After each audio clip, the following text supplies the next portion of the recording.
Secretary, a group of Midwestern farmers last week sued over the COVID loan forgiveness program, arguing that it's unfair to them because they're white. Your reaction to that lawsuit, and do you stand by the program's structure? It's a great question. I appreciate it. I think I have to take you back 20, 30 years when we know for a fact that socially disadvantaged producers were discriminated against by the United States Department of Agriculture. We know this.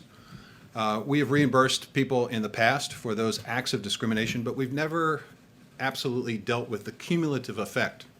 And by cumulative effect, I mean this. When I have the full advantage of all the USDA programs throughout the last 30 years, my operation could grow.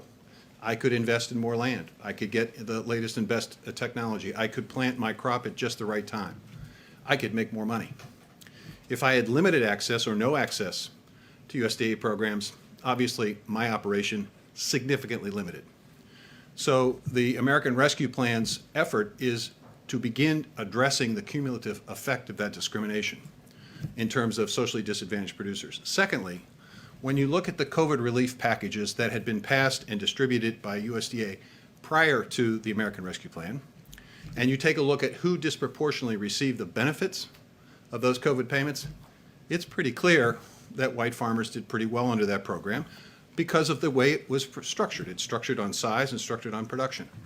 So I think there is a very legitimate reason for doing what we are doing. I think it has to be complemented with additional steps, which the American Rescue Plan provides, an equity commission to take a look at whether or not there are systemic barriers that need to be removed at the department, and also taking a look at how we might be able to create better technical assistance, better access to land, better access to markets for socially disadvantaged producers and for local and regional food production. So we're going to continue to proceed forward. Understand that litigation is going to be what it is, and we'll obviously have the Department of Justice and others do what they do. But in the meantime, the U.S. Department of Agriculture is going to move forward with that effort. Thank you, Secretary Vilsack. You've just outlined the plans for the ARP funds through the fall to deal with some of the issues around hunger. How long do you anticipate those funds will last, particularly given that next year's school year will be unique, coming off of a year where most schools have been closed for the better part of a year?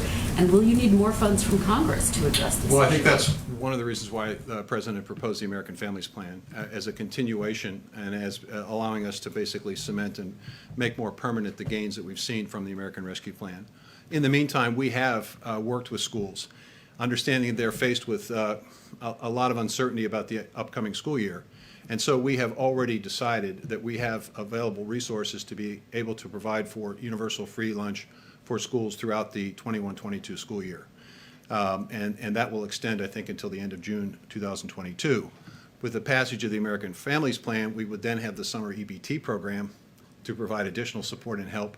And that would give us, I think, enough lead time for school districts to be able to adjust back to what the new normal will be. In the meantime, we'll be looking at hopefully the use of the pilot under the American Families Plan to see if there are ways in which we can incent additional nutritional value for those meals, and we'll be using, hopefully with the passage of the American Families Plan, a more targeted effort in high poverty schools, elementary schools, to expand universal free meals.